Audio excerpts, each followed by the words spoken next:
배움에 즐기고 세상에 대한 호기심으로 가득한 당신 환영합니다.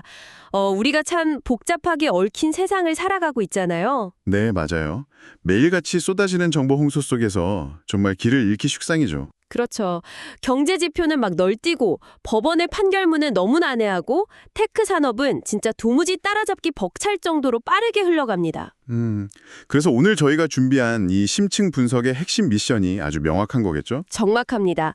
책상 위에 산더미처럼 쌓인 방대한 자료들의 뼈대만을 정교하게 발라내서 당신이 단숨에 세상 흐름을 읽어내는 통찰력을 가질 수 있도록 안내해드리는 겁니다. 네, 오늘 저희가 다룰 주제들이 표면적으로는 전혀 다른 궤도를 도는 이야기들처럼 보일 수 있어요. 미국 대법원 판결부터 엇갈리는 경제지표, 그리고 얼어붙은 전기차 시장까지 되게 다양하잖아요. 네, 거기다 게임 산업이랑 군사 안보 영역까지 집어삼키는 인공지능 생태계 이야기도 있죠.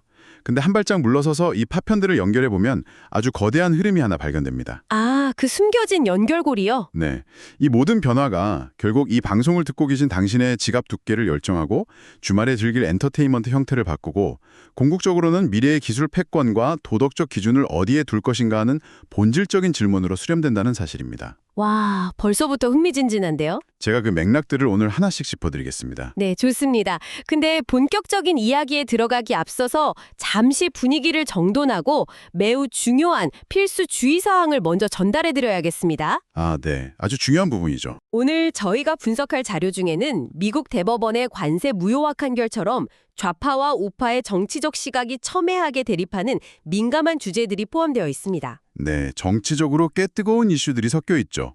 그래서 이 지점에서 아주 분명히 선언합니다. 저희는 그 어떤 정치적 입장이나 특정 진영의 이념을 대변하거나 지지하지 않습니다. 맞습니다. 오직 제공된 원본 자료에 담긴 사실관계, 그리고 양측의 다양한 관점을 최대한 객관적이고 공정하게 전달할 뿐입니다. 저희 역할은 판단을 내리는 게 아니라 당신이 스스로 생각하고 결론을 내릴 수 있도록 도마 위에 재료를 정갈하게 펼쳐놓는 거니까요. 자, 하나씩 펼쳐볼까요? 좋습니다. 첫 번째로 들여다볼 주제는 바로 경제와 외교의 가장 날카로운 무기, 관세입니다. 네, 최근 미국 대법원이 트럼프 행정부의 핵심 대외 압박 수단이었던 관세 정책에 대해 6대 3으로 위헌 판결을 내렸죠. 강력하게 제동을 건 거네요. 맞아요.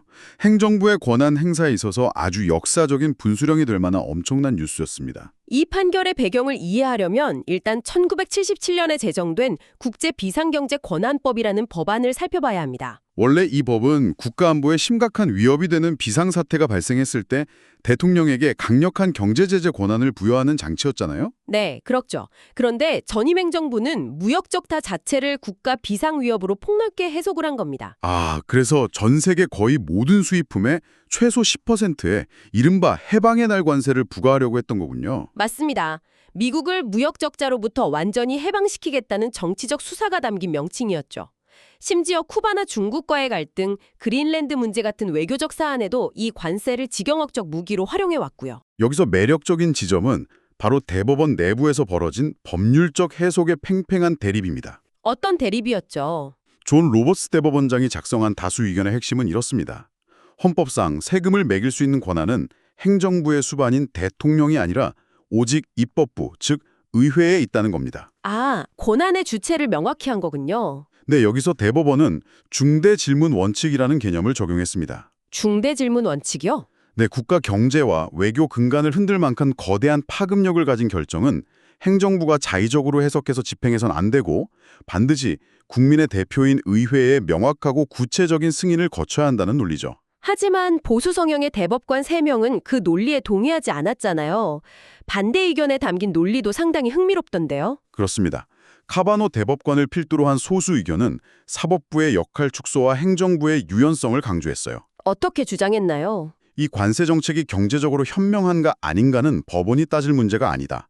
하지만 법조문과 역사적 선례를 볼 때 비상 상황에서 대통령이 수입을 규제할 권한은 명백히 합법적이다. 이렇게 주장한 겁니다. 과거 대통령들도 종종 관세를 활용해 왔다는 거죠. 네, 해당 법안이 수입 할당량 제한이나 금수 조치 같은 더 강력한 통제는 허용하면서 유독 관세만 안 된다고 해석하는 건 법리적 모순이라는 지적입니다. 결과적으로 행정부는 이 판결에 강하게 반발하면서 1974년 무역법 같은 대체 수단을 찾고는 있습니다만 예전처럼 관세를 대통령 결단만으로 즉각 무기화하기는 사실상 불가능해진 거죠. 법리적 공방도 중요하지만 당장 이 방송을 듣고 계신 당신의 일상에 미치는 파급력이 훨씬 직접적이잖아요. 네, 지갑 사정과 직결되니까요. 이 판결 직후에 미국의 평균 수입 관세율이 17%에서 9.1%로 대폭 하락했습니다. 거의 반토막이 났네요. 맞아요.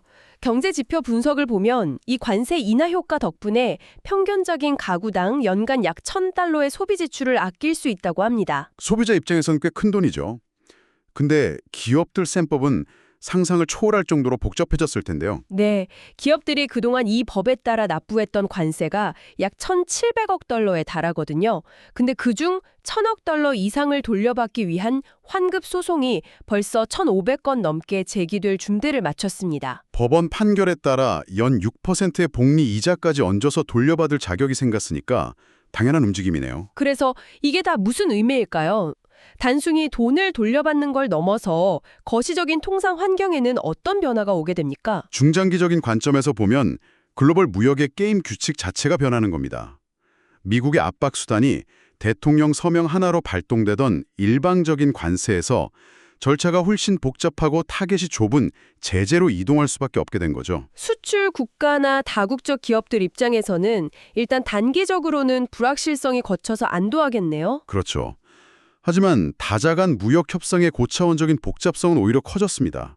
이제 다른 국가들은 협상 테이블에 앉을 때 백악관 의지뿐만 아니라 과세 권한을 준 미 의회의 복잡한 정치적 동향까지 동시에 살피며 협상해야 하는 이중고를 겪게 될 테니까요. 정책의 불확실성이 실물 경제엔 어떻게 투영되고 있는지 거시지표를 통해서도 확인해 볼 필요가 있겠네요. 네, 방금 가구당 1,000달러 아끼게 됐다는 소식 이면에 자리한 2025년 4분기 경제 성적표를 보면 상황이 꽤 복잡하죠. 실질 국내 총생산 성장률이 연율 1.4%로 크게 둔화되었잖아요. 직전 분기가 4.4%였던 걸 감안하면 진짜 갑자기 브레이크가 걸린 셈입니다. 수치만 보면 경제가 급격히 식어가는 것 같지만 그 이면의 특수성을 분리해서 봐야 합니다. 아, 그 연당 정부 폐쇄 사태 때문인가요? 정확합니다. 무려 6주간이나 이어졌던 역대 최장기 연방정부 폐쇄 때문이었습니다. 이 기간에 연방 지출이 16.6%나 급감하면서 전체 경제 발목을 잡은 거죠. 일시적 요인이었군요. 네, 만약 이 폐쇄라는 요인을 걷어내면 경제는 2.2% 근방에 상당히 견고한 성장 흐름을 유지하고 있었습니다.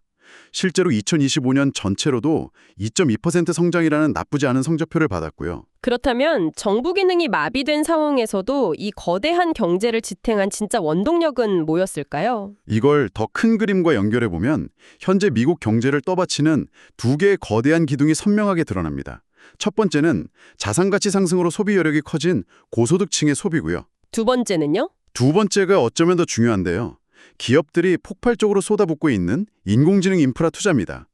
거대 기술 기업들이 데이터 센터 확장에 천문학적인 자본을 투입하면서 실물 경제 하락을 방어하고 있는 형국이죠. 그런데 흥미로운 건 경제 한쪽이 이렇게 뜨거우면 다른 한쪽의 산업 생태계에서는 생존을 위협받는 매서운 한파가 몰아치고 있다는 겁니다. 아, 전기차 시장의 겨울 말씀이시군요. 네, 친환경 미래의 상징이었던 전기차 산업의 현실이 생각보다 훨씬 차갑습니다. 시장 절대 강자인 테슬라마저 최근 사이버 트럭 가격을 대폭 인하하면서 수요 절벽에 대응하고 있거든요. 듀얼 모터 모델을 59,990달러로 내렸죠? 최고급 사양인 사이버비스트 모델 가격도 크게 깎았습니다. 소비자의 수요 자체가 예전 같지 않은 데다가 결정적으로 9월에 연방 세액공제 7,500달러 혜택이 완전히 종료된 여파가 판매량에 치명타를 입힌 겁니다. 경쟁사인 루시드 상황을 보면 이 겨울이 얼마나 가혹한지 더 실감나죠? 최근에 미국 내 직원의 12%를 해고한다는 내부 메모가 공개되었잖아요. 네, 최근 한 분기에만 무려 10억 달러, 우리 돈으로 1조 원이 넘는 순손실을 기록하며 현금을 불태우고 있는 실정입니다. 게다가 테슬라 같은 기업들이 수요 둔화의 탈출구로 삼고자 했던 자율주행 시장마저 현실적인 규제의 벽에 부딪히고 있습니다. 최근 뉴욕 주지사 캐시 호컬이 아주 상징적인 결정을 내렸죠. 인간 운전자가 탑승하지 않은 로보택시 상업운행 허용 제한을 전격 철회했잖아요. 입법부의 충분한 지지를 얻지 못했기 때문입니다. 세계 최대 택시 시장인 뉴욕에 진출하려던 테슬라와 웨이모의 계획이 일단 좌절된 겁니다. 기술의 발전 속도를 따라가지 못하는 제도의 보수성을 단적으로 보여주는 사례네요. 네, 아직은 운전대에 인간의 손이 닿아 있어야 한다는 거죠. 이렇게 전기차와 자율주행이 차가운 현실의 벽 앞에서 숨을 고르는 사이 이 모든 산업의 자본과 인재를 블랙홀처럼 빨아들이며 생태계를 재편하는 곳이 있습니다. 방금 저희가 경제를 더 바치는 기둥이라고 했던 인공지능 생태계군요. 맞습니다. 먼저 게임 산업 사례를 볼까요? 엑스박스 역사상 가장 큰 리더십 교체 뉴스가 있었죠. 38년 근속한 필 스펜서가 은퇴를 선언했죠. 네, 근데 진짜 흥미로운 부분은 바로 여기입니다. 후임자가 누군지 아십니까? 바로 마이크로소프트의 코어 AI 부문을 이끌던 아시아 샤르마 부사장입니다. 정통 게임 개발자가 아니라 인공지능 부문 임원이 거대 게임 플랫폼 수장 자리에 올랐다는 건 대단히 상징적이죠. 마이크로소프트가 향후 게임 산업의 미래 경쟁력을 인공지능 기술과의 결합에서 찾고 있다는 거대한 야망이 드러나는 인사입니다. 그런데 여기서 묘한 역설이 하나 있죠. 인공지능 전문가인 이 새로운 최고 경영자가 취임 직후 내놓은 첫 약속 기억하십니까? 양산용으로 찍어내는 영혼 없는 인공지능 콘텐츠를 철저히 거부하겠다고 했죠. 네, 인간이 만든 창의적인 게임을 옹호하겠다고 선언했습니다. 기술의 정점에 있는 사람이 오히려 인간의 고유성을 강조하며 시장의 불안감을 달래는 이 균형 감각이 무척 흥미롭습니다. 소프트웨어 쪽은 이렇게 철학적인 고민을 하고 있는데 반대로 하드웨어 시장 상황은 완전히 다릅니다. 이미 통제 불능의 포식 상태에 접어들었거든요. 구글, 아마존 같은 하이퍼스케일러들이 인공지능 학습용 데이터 센터를 짓기 위해 전 세계 저장 장치를 말 그대로 싹쓸이하고 있죠. 네, 시게이트 나라 웨스턴 디지털의 2026년도 하드디스크 생산 물량이 벌써 전량 매진되었다고 합니다. 초고대 인공지능 모델 학습에는 상상을 초월하는 데이터가 필요하니까요. 비싼 고속 저장 장치 대신 테라바이트당 비용이 저렴한 하드디스크를 입도선매한 겁니다. 문제는 정작 자체 서버를 확장해야 하는 일반 기업들은 돈을 줘도 부품을 못 구하는 심각한 병목 현상이 발생하고 있다는 점이죠. 인공지능이라는 거대한 포식자가 정보기술 생태계 기초자원마저 말라붙게 만들고 있네요. 반면에 과거의 혁신이었던 메타버스의 몰락을 보면 참 씁쓸합니다. 메타가 2020년 이후에 리얼리티 랩스에서 무려 8천억 달러를 날렸습니다. 1100조 원이 넘는 천문학적인 돈인데 결국 직원들 해고하고 모바일 중심으로 회귀한다고 발표했죠. 네, 물리적 하드웨어 기반 혁신이 범용 인공지능 혁신에 완벽하게 백기를 든 셈입니다. 이건 아주 중요한 질문을 던집니다. 과거 기술이 새 기술에 밀리는 건 자연스럽지만 과연 이 인공지능의 폭주는 어디까지 허용될 것인가 하는 점입니다. 특히 이게 군사적 목적과 결합될 때 엄청난 딜레마를 낳거든요. 국방부와 엔스로픽 사이의 갈등 말씀이군요. 맞습니다. 엔스로픽은 안전 중심의 윤리적 인공지능 기업인데 국방부가 2억 달러 규모 계약을 무기로 이 회사를 압박하고 나섰습니다. 엔스로픽이 치명적인 군사작전에 자기들 기술 쓰이는 걸 반대하니까 국방부가 아예 이 회사를 공급망 리스크로 지정하려 한다는 거잖아요. 네, 국방부는 우리 군인들이 승리할 수 있도록 도울 확실한 의지가 있어야 한다고 아주 냉혹하게 못 박았죠. 국가안보업에서는 기업 윤리도 걸림돌로 취급하겠다는 겁니다. 심지어 베네수엘라 마두로 대통령 제거 비밀작전에 엔스로픽 기술이 활용되었다는 의혹 보도까지 터져나왔고요. 여기서 주목할 건 가치관의 극명한 충돌입니다. 엔스로픽처럼 무기화에 반대하는 기업이 있는 반면 오픈 AI나 구글 같은 경쟁사들은 국방부 계약을 따내려고 치열한 로비전을 벌이고 있거든요. 팔란디오 같은 인공지능 대기업은 아예 친기업적이고 군수산업에 우호적인 플로리다로 본사를 옮기는 테크 엑소더스 현상도 보여줬죠. 네, 기술 지형이 도덕적 가치관과 군사적 이해관계에 따라 완전히 쪼개지고 재편되고 있습니다. 자, 이제 시선을 미국 밖으로 돌려서 전 세계적인 구조적 변화도 짧게 짚어볼까요? 아르헨티나 상황이 아주 극적입니다. 밀레이 대통령 하에서 12시간의 마라톤 토론 끝에 엄청난 논란의 노동개혁 법안이 통과됐죠. 근로시간을 하루 12시간까지 연장하고 해고 교제를 대폭 완화하는 파격적인 내용이었습니다. 당연히 반발이 어마어마했습니다. 전국적인 총파업이 일어났고 공장, 은행, 공항이 마비되었죠.